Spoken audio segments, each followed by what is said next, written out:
మాకు ఎప్పటికప్పుడు మా దృష్టిలోకి తీసుకొచ్చి తను మాకు చెప్పడము, మరి యూత్ వింగ్ అధ్యక్షుడు శివారెడ్డి గారు కూడా అక్క మరి ఇట్లా జరుగుతుంటే మనము ఒకటి కాదు అనేక కార్యక్రమాలు చేద్దామని తను కూడా చెప్పడం, దానికి సహకరించే అనేక మంది గ్రూప్ 1 అభ్యర్థులు కూడా చాలా డేటా ఇవ్వడం కూడా నేను గమనించడం జరిగింది. అందుకనే ఒక్క కార్యక్రమం కాదు, 15వ తారీఖు డివిజన్ బెంచ్లో వచ్చేటటువంటి తీర్పు దాని మీద మన భవిష్యత్తు ఆధారపడి ఉంటుంది, పరీక్షలు రాసినటువంటి విద్యార్థుల భవిష్యత్తు. కాబట్టి 15వ తారీఖు వరకు కూడా వరుసపెట్టి కార్యక్రమాలు తీసుకోవాలని తెలంగాణ జాగృతి నిర్ణయించుకోవడం జరిగింది.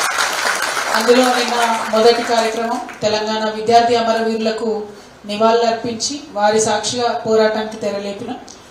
ఈరోజు ఒక రౌండ్ టేబుల్ సమావేశం పెట్టడం వెనుక ముఖ్య ఉద్దేశం ఏంటంటే, చాలా తప్పులు జరిగినాయి. అసలు ఎలక్షన్ ఎగ్జామ్ ఎప్పుడైతే ప్రిలిమినరీ ఎగ్జామ్ పెట్టినరో అప్పటి నుంచి మొదలు పెడితే మొన్న రిజల్ట్స్ ఇచ్చి నోటిఫికేషన్ ఇచ్చేంత వరకు కూడా అడుగడుగున అనేక తప్పులు జరిగినాయి. ఆ తప్పులు ఇదివరకు లెజిస్లేటివ్ కౌన్సిల్లో కూడా నేను ఎత్తి చూపడం జరిగింది. అయినప్పటికీ ప్రభుత్వం పట్టి లేకుండా నిర్లక్ష్యంగా అట్లానే ముందుకు పోతున్నటువంటి సందర్భాన్ని చూస్తున్నాం. సో ఆ జరిగినటువంటి తప్పులన్నీ కూడా ఎండగట్టాల్సినటువంటి అవసరం ఉన్నది.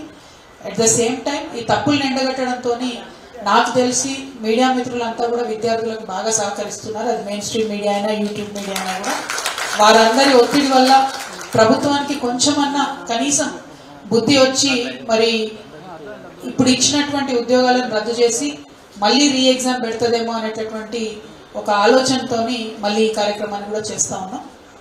నేను తక్కువ మాట్లాడతాను, ఎందుకంటే మీరు మాట్లాడేది ఎక్కువ వినాలని నేను అనుకుంటున్నాను. కాబట్టి ఈ కార్యక్రమాన్ని అందరూ కూడా మాట్లాడి పాల్పంచుకోండి, అందరూ కూడా తమ యొక్క అభిప్రాయాలు చెప్పండి.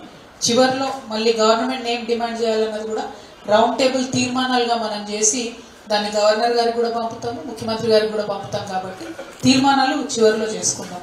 సో ఇప్పుడు అల్టిమేట్గా ఒకటే మాట, తెచ్చుకున్నదే తెలంగాణ ఉద్యోగాల కోసం, తెచ్చుకున్నదే తెలంగాణ విద్యార్థుల కోసం.